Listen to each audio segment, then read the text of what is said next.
Hello दोस्तों, स्वागत है आपका क्रिक टाइम आउट 11 चैनल पे। और आज जो हम मैच कवर करने वाले हैं वो है न्यूजीलैंड वर्सेस श्रीलंका की ओडीआई सीरीज का सेकंड मैच, जो होने वाला है 17 नवंबर को दोपहर में 2:30 बजे इंडियन स्टैंडर्ड टाइम के हिसाब से। जो सबसे इम्पोर्टेंट बात है वो ये कि आपको हमारा cric time out 11 YouTube channel subscribe कर लेना है। वहाँ पे आपको वीडियो अपडेट, वीडियो एनालिसिस मिलता रहेगा। और साथ ही साथ किसी भी लाइव अपडेट के लिए आपको हमारी क्रिक टाइम आउट 11 टेलीग्राम चैनल से जुड़ जाना है।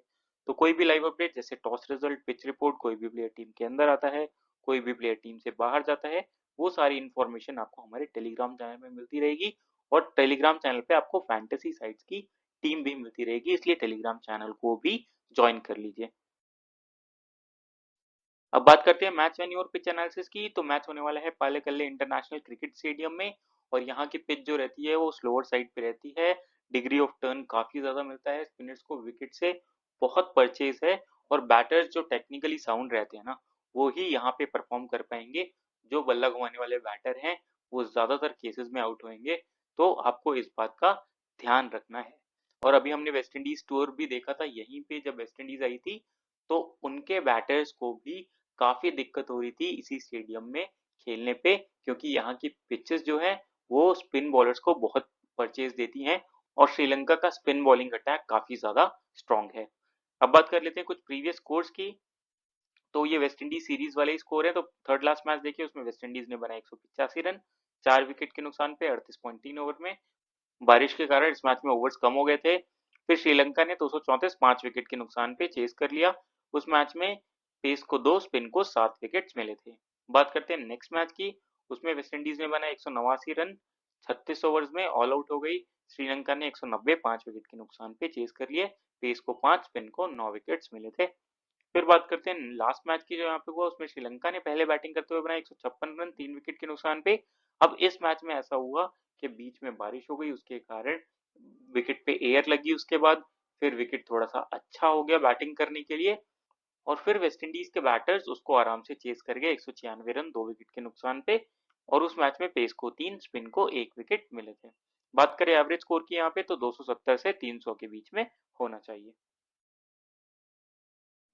अब अगर बात कर लें हेड टू हेड रिकॉर्ड की, तो श्रीलंका ने 41 मैचेस जीते हुए हैं, वही न्यूजीलैंड ने 52 मैचेस जीते हुए हैं। 8 मैचेस में नो रिजल्ट, एक मैच टाई हुआ है। लेकिन अगर हम वैसे देखें तो श्रीलंका ही ज्यादा फेवरेट्स दिख रही है, क्योंकि क्वालिटी स्पिन बॉलिंग अटैक उनके पास ज्यादा है। बात करें अगर लास्ट 5 मैच के परफॉर्मेंस की, तो श्रीलंका 4 मैचेस जीत के आ रही है, वहीं न्यूजीलैंड अपने 2 मैचेस जीत के आ रही है। और न्यूजीलैंड का बैटिंग लाइनअप वीक भी लग रहा है, और स्पिन बॉलिंग के अगेंस्ट तो खासकर से और भी ज्यादा वीक लग रहा है। तो इस वजह से मोस्ट प्रोबेबली श्रीलंका ही आराम से ये मैच जीतनी चाहिए, भले ही उनके जो मेन बॉलर वनीडू हसरंगा है वो सीरीज से बाहर हो चुके हैं फिर भी। अब बात कर लेते हैं श्रीलंकन टीम के प्लेइंग 11 की। तो पतुम निसांग को ओपन करेंगे अविष्का फर्नांडो के साथ। फिर आएंगे कुशल मेंडिस, चरिता सलांका, कमांडू मेंडिस, सदीरा समर विक्रमा, जनित लियांगे, दुनित वेलालागे, महेश तीशकिना, अब्दुल शान मधुशंका या अशिता फर्नांडो में से कोई एक, और जैफरी वेंडेसे। अब देखिए, लास्ट मैच में दिलशान मधुशंका और अशिता फर्नांडो दोनों खेले थे, ठीक है। लेकिन इस मैच में पिच कंडीशन को देखते हुए दुनित वेलालागे टीम के अंदर आने चाहिए। और फिर दिलशान मधुशंका और अशिता फर्नांडो में से कोई एक खेलना चाहिए, मोस्ट प्रोबेबली, क्योंकि दिलशान मधुशंका लास्ट मैच में अच्छा करके आ रहे हैं, तो उनके खेलने के चांसेस ज्यादा हैं। तो जैसे वेस्ट इंडीज वाली सीरीज में श्रीलंका ने करा था ना कि वो एक ही पेसर के साथ खेल रही थी, इस मैच में भी कुछ वैसा सेटअप दिख सकता है। बात करें यहाँ पे ओवर्स की, तो जेफरी वेंडर से पूरे ओवर्स करेंगे। दिलशान मधुशंका, अशिता फर्नांडो में से जो भी खेलता है वो ऑलमोस्ट अपने पूरे ओवर्स करने चाहिए। महेश तीक्ष्णा अपने पूरे ओवर करेंगे, दुनित वेला आगे पूरे ओवर करेंगे। ये हो गया अप्रोक्सीमेट 40 ओवर के करीब। बचे हुए 10 ओवर चरिता असलांका और कमांडो मेंडिस मिलकर करने चाहिए, जिसमें से चरिता असलांका के ज्यादा ओवर्स करने की उम्मीद है। और बॉल ज्यादा टर्न करा तो वो चरिता असलांका उस केस में पूरे ओवर करेंगे। और वहां से फिर ओवर किसके कटेंगे, दिलशान मधुशंका या अशिता फर्नांडो जो भी खेलता है उसमें। अब बात कर लेते हैं श्रीलंकन टीम के प्लेयर स्टैट्स की। तो पतुम निसांग का 60 मैचेस की 69 इनिंग्स में 2394 रन है, 43 का एवरेज, 90 का स्ट्राइक रेट। बहुत ही तगड़ी फॉर्म में चल रहे हैं इस समय। ये वाला साल इनका रन ही रन के हिसाब से गया है। काफी ज्यादा रन बनाए इन्होंने इस साल में, चाहे वो T20 फॉर्मेट हो, चाहे वो वनडे फॉर्मेट हो। रिसेंट फॉर्म भी काफी अच्छा चल रहा है। तो मैंडेटरी पिक रहेंगे। लास्ट मैच में भले ही 12 रन बना के आ रहे हैं, लेकिन लेके जरूर चलिए, बैक करके चलिए, ऐसे प्लेयर्स को अच्छे पॉइंट्स हमेशा आपको दिला के जाएंगे। तो मैंडेटरी पिक रहेंगे, जरूर कवर करके चलिए। फिर आते हैं अविष्का फर्नांडो। तो लास्ट मैच में सेंचुरी मार के आ रहे हैं, लेकिन दिक्कत यह है कि स्लो पिचेस पे इनके भी चलने के चांसेस कम होते हैं। उतना ज्यादा कंसिस्टेंसी ना इनका रहता नहीं है, और रीसेंट फॉर्म उतना ज्यादा अच्छा नहीं चल रहा है। अगर हम लास्ट मैच को छोड़ दे तो एवरेज पिक लग रहे हैं स्मॉल लीग के हिसाब से। आप लेके चलना चाहें तो स्मॉल लीग में इनको फिर भी ट्राई करके चल सकते हैं। फिर आते हैं कुशल मेंडिस। तो 137 मैचेस की 134 इनिंग्स में 4177 रन है, 33 का एवरेज, 87 का स्ट्राइक रेट।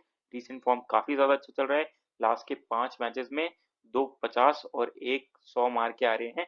तो अच्छे पिक रहेंगे, कीपिंग का बैकअप रहेगा, मैंडेटरी पिक रहेंगे, जरूर कवर करके चलिए।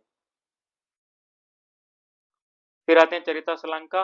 तो 66 मैचेस की 59 इनिंग्स में 2152 रन है, 43 का एवरेज, 90 का स्ट्राइक रेट है, 14 विकेट से रखे हैं। रीसेंट फॉर्म इनका बैटिंग से भी काफी ज्यादा अच्छा चल रहा है, और अब बॉलिंग का बैकअप भी रहेगा, इसलिए मैंडेटरी पिक ये भी रहेंगे। एक अच्छे कैप्टनसी चॉइस भी रहेंगे आपके लिए, अगर श्रीलंका पहले बैटिंग करता है तो इस बात का ध्यान रखना है आपको कि अगर श्रीलंका फर्स्ट बैटिंग करे तो आप इनको एज अ कैप्टन भी ट्राई करके चल सकते हैं। मैंडेटरी पिक रहेंगे, जरूर कवर करके चलिए।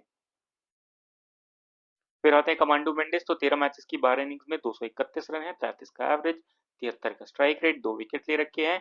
तो अगर फर्स्ट बैटिंग करता है श्रीलंका, उस केस में ये आपके लिए मैंडेटरी पिक रहेंगे। सेकंड बैटिंग के केस में आप छोड़ सकते हैं, क्योंकि अगर न्यूजीलैंड का बैटिंग ऑर्डर कोलैप्स करता है ना, तो हो सकता है इनकी बैटिंग ना आए, क्योंकि श्रीलंका के जो टॉप 4 में से 3 है वो बहुत ही अच्छी फॉर्म में है, तो हो सकता है वो उसे चेस कर जाए। तो फर्स्ट बैटिंग में मैंडेटरी पिक, सेकंड बैटिंग में एवरेज पिक रहेंगे। फिर आते हैं सदीरा समर विक्रमा। तो फॉर्म काफी ज्यादा खराब चल रहा है, लास्ट के 3-4 महीने से स्ट्रगल कर रहे हैं, फिर भी श्रीलंकन टीम इनको बैक करके चल रही है, लेकिन टोटली आउट ऑफ फॉर्म है, आराम से छोड़ दीजिएगा, ग्रैंड लीग में ट्राई करिए तो ज्यादा अच्छा ऑप्शन रहेंगे। फिर आते हैं जनित लियांगे। तो बहुत ही नीचे बैटिंग आएगी, और ज्यादातर केस में बैटिंग आने के चांसेस कम है। ओवर ज्यादा डालेंगे नहीं, 1-2 ओवर्स करने की उम्मीद है, उसमें भी हो सकता है वो भी ना करें, तो इस वजह से अच्छे पिक नहीं दिख रहे हैं स्मॉल लीग के हिसाब से। ग्रैंड लीग में एज अ ट्रम्प कार्ड आप इनको ट्राई कर लीजिएगा। फिर आते हैं दुनिस वेला। तो ये वाला मैच मैं कंसीडर करके चल रहा हूँ कि ये खेलने चाहिए। 26 मैचेस में 30 विकेट ले रखे हैं, रीसेंट फॉर्म काफी ज्यादा अच्छा चल रहा है, बैटिंग का बैकअप देंगे, और ये डेथ में भी बॉलिंग करने आ जाते हैं, तो मैंडेटरी पिक रहेंगे, जरूर कवर करके चलिए। फिर आते हैं महेश तीक्ष्णा। तो 46 मैचेस में 62 विकेट ले रखे हैं, इस विकेट से परचेज इनको मिलेगा, और ये विकेट टेकिंग ऑप्शन हमेशा रहते हैं, तो मैंडेटरी पिक रहेंगे स्लो विकेट पे। ये आपके लिए एक अच्छे ट्रम्प कार्ड कैप्टेंसी ऑप्शन भी रहेंगे, जरूर कवर करके चलिए इनको। फिर आते हैं जेफरी वेंडर से। तो 26 मैचेस में 37 विकेट ले रखे हैं, फॉर्म इनका भी काफी ज्यादा अच्छा चल रहा है, लास्ट के 5 मैच देखें तो टोटल 12 विकेट ले रखे हैं, तो अच्छे फॉर्म में है। और ऐसी पिचेस पे जहां परचेस मिल रहा है पिच से, ये भी आपके लिए एक अच्छे ऑप्शन रहेंगे, जरूर कवर करके चलिए। एक डिफरेंशियल कैप्टनसी ऑप्शन भी आप इनको कर सकते हैं, स्मॉल लीग में भी और ग्रैंड लीग में भी, तो जरूर कवर करके चलिए इनको। फिर आते हैं अशिता फर्नांडो। तो 14 मैचेस में 11 विकेट ले रखे हैं, लाइन लेंथ उतना अच्छा है नहीं, लेकिन अगर एज अ सिंगल पेसर ये खेलते हैं टीम के, तो उस केस में इनको आप ले लीजिएगा फर्स्ट इनिंग्स में, सेकंड इनिंग्स में आप वो भी छोड़ सकते हैं। फिर आते हैं दिलशान मधुशंका। तो फॉर्म उतना ज्यादा अच्छा चल नहीं रहा था रिसेंटली, लेकिन लास्ट मैच में 3 विकेट लेके आ रहे हैं, तो कॉन्फिडेंस हाई रहेगा। प्लेयर काफी ज्यादा अच्छे हैं, अभी बीच में फॉर्म थोड़ा सा गड़बड़ हो गया था, जब श्रीलंका के लिए डेब्यू करे थे, तो बहुत ही अच्छे फॉर्म में लगातार 2-3 ऐसे विकेट लिए जा रहे थे, तो अच्छे पिक रहेंगे ये अगर खेलते हैं तो इनमें और अशिता फर्नांडो में से मैं ज्यूम करके चल रहा हूँ कि किसी एक को खेलना चाहिए। अगर ये खेलते हैं तो ये स्मॉल लीग में भी अच्छे पिक रहेंगे, आराम से इनको कवर करके चल सकते हैं। फिर बात कर लेते हैं न्यूजीलैंड टीम के प्लेइंग 11 की। तो विल यंग ओपन करेंगे टिम रॉबिन्सन के साथ, फिर आएंगे Henry Nicholls, Mark Chapman, Glenn Phillips, Mike Mitchell hey, Michael Bracewell, Mitch Santner, Zachary Foulkes और नेथन स्मिथ में से कोई एक, इश सोदी, एडम मिलने या जेकब डफी में से कोई एक। तो इनके लाइनअप में ऐसा भी हो सकता है कि लास्ट मैच में नेथन स्मिथ खेले थे, तो उनकी जगह पे सीधा सीधा एडम मिलने खेल जाए, उस केस में जैकरी फोल्स की भी जगह नहीं बनती है टीम में। बात करेगा ओवर डिवीजन की, तो देखिए एडम मिलने जेकब डफी में से जो भी खेलता है पूरे ओवर करेगा। मिच सैंटनर और माइकल ब्रिसवेल पूरे ओवर्स करेंगे और इस चौधरी भी अपने पूरे ओवर्स करने चाहिए। तो ये हो गया 40 ओवर्स। बचे हुए जो 10 ओवर्स है वो नेथन स्मिथ, ग्लेन फिलिप्स मिलके करने चाहिए। अब बात कर लेते हैं न्यूजीलैंड टीम के प्लेयर स्टैट्स की। तो विल यंग 32 मैच की 32 इनिंग्स में 1292 रन है, 44 का एवरेज, 88 का स्ट्राइक रेट। रिसेंट फॉर्म काफी ज्यादा अच्छा चल रहा है, इंडिया की सीरीज में परफॉर्म करके आ रहे हैं। अब जो T20 सीरीज हुई थी श्रीलंका में, वहां पे स्लो विकेट पे परफॉर्म करा और लास्ट मैच में भी 48 रन का नॉक खेल के आ रहे हैं। तो अच्छे पिक रहेंगे स्मॉल लीग के हिसाब से, आप इनको स्मॉल लीग में कवर करके चल सकते हैं। फिर आते हैं टिम रॉबिन्सन। तो लास्ट मैच में इन्होंने अपना डेब्यू किया था, ओडीआई 35 रन मारे थे, लेकिन फिर भी हाथ से स्पिन बॉलिंग उतना अच्छा नहीं पड़ेंगे और वहां पे इनके विकेट देने के चांसेस रहेंगे। तो स्मॉल लीग में उतने अच्छे ऑप्शन नहीं दिख रहे हैं, ग्रैंड लीग में इनको जरूर ट्राई कर लीजिएगा।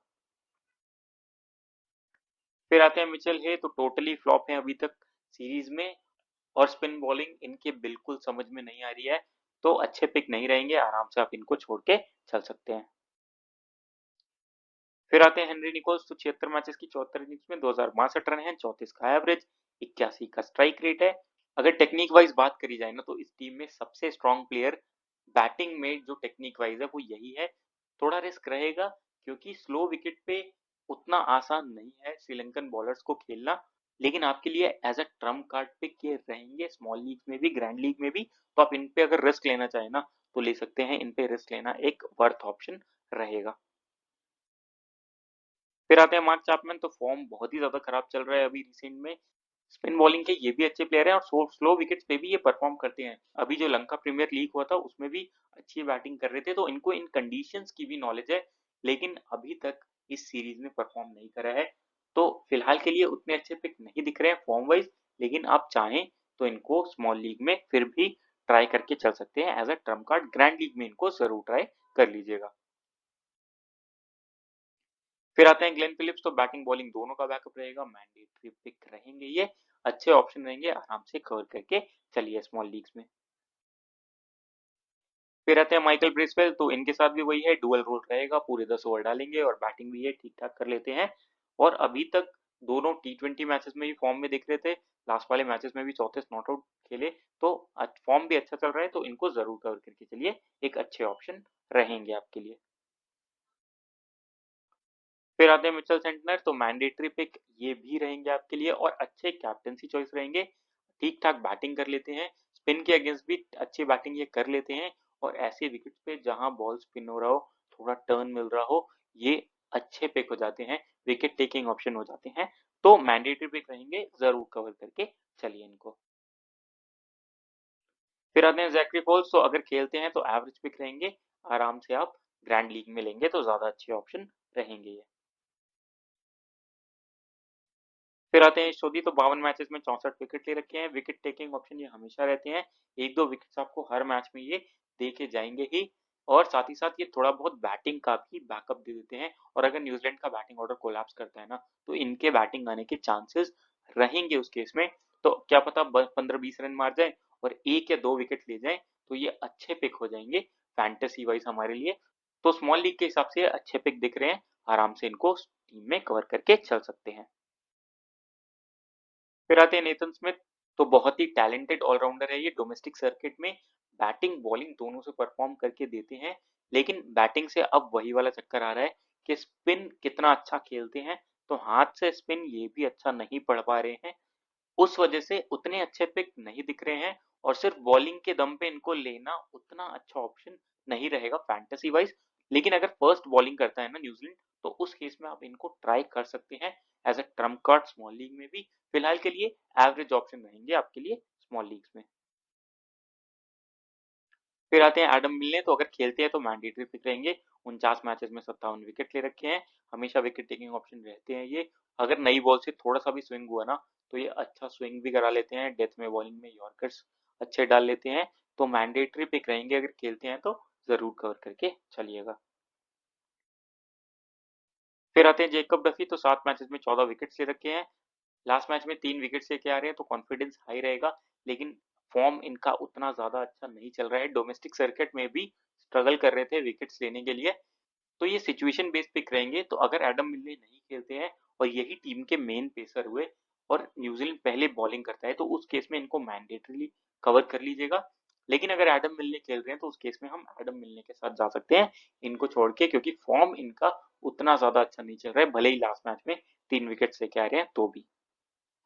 अब अगर बात करें ड्रीम इलेवन टीम की तो विकेट कीपिंग सेक्शन से कुशल मेंडिस आपके लिए मैंडेटरी पिक हो जाते हैं। फिर आते हैं बैटिंग सेक्शन में, तो यहाँ से पथुम निशंका आपके लिए अच्छे पिक रहेंगे, ग्लेन फिलिप्स आपके लिए अच्छे पिक रहेंगे, सरिता सलांका आपके लिए मैंडेटरी पिक रहेंगे। यहाँ से आप फॉर्म वाइज विल यंग को भी पिक करके चल सकते हैं। आप चाहें तो यहाँ पे अविष्का फर्नांडो पे भी चांस लेके चल सकते हैं। हेनरी निकोल्स आपके लिए एक ट्रम्प कार्ड पिक का काम करेंगे। फिर आते हैं ऑलराउंडर सेक्शन में, तो यहाँ से मिच सैंटर मैंडेटरी पिक रहेंगे, दुनित वेलल आगे मैं ज्यूम करके चल रहा हूँ कि खेलेंगे ये, तो ये भी अच्छे पिक रहेंगे। माइकल ब्रेसवेल आपके लिए अच्छे पिक रहेंगे। कमांडो मेंडिस आपके लिए सिचुएशन बेस्ड पिक हो जाते हैं, तो अगर फर्स्ट बैटिंग होती है श्रीलंका की उस केस में कवर कर लीजिएगा, सेकंड बैटिंग के केस में छोड़ सकते हैं। फिर आते हैं बॉलिंग सेक्शन में, तो यहाँ से ईशोदी मैंडेटरी पिक रहेंगे, मईश तीक्ष्णा आपके लिए मैंडेटरी पिक रहेंगे और जैफरी वैंडर से आपके लिए मैंडेटरी पिक रहेंगे। बात करें कैप्टन वाइस कैप्टन की, तो मिच सैंटनर सबसे अच्छे कैप्टनसी चॉइस रहेंगे। वाइस कैप्टनसी चॉइस आप माइकल ब्रेसवेल को लेके चल सकते हैं। सरिता असलांका भी आपके लिए एक अच्छे कैप्टनसी ऑप्शन रहेंगे। तो कुछ इस प्रकार की रहेगी हमारी टीम, और अगर इसमें कोई भी चेंजेस होते हैं तो आपको टेलीग्राम चैनल पे मिल जाएंगे। उसके लिए टेलीग्राम चैनल को ज्वाइन कर लीजिएगा। और जो सबसे इंपॉर्टेंट बात है कि हमारे यूट्यूब चैनल क्रिक टाइम आउट 11 को ज़रूर से सब्सक्राइब करें। वहाँ पे आपको video update, video analysis match का डेली बेसिस पे मिलता रहेगा। और जब आप वीडियोस देखते हैं तो आपका मैच सेंस बढ़ता है, गेम का अंडरस्टैंडिंग बढ़ता है, प्लेयर्स का नॉलेज बढ़ता है। और फिर जब आप टीम बनाते हैं ना, तो आप ज़्यादा इफेक्टिव, ज़्यादा इम्पैक्ट वाली टीम बनाएंगे और मोस्ट ऑफ द केसेस में आप विनिंग जोन में रहेंगे। तो इसलिए वीडियोस को ज़रूर देखें, लाइक करें, शेयर करें, चैनल को सब्सक्राइब करें। मिलते हैं अगली वीडियो के साथ। Thank you.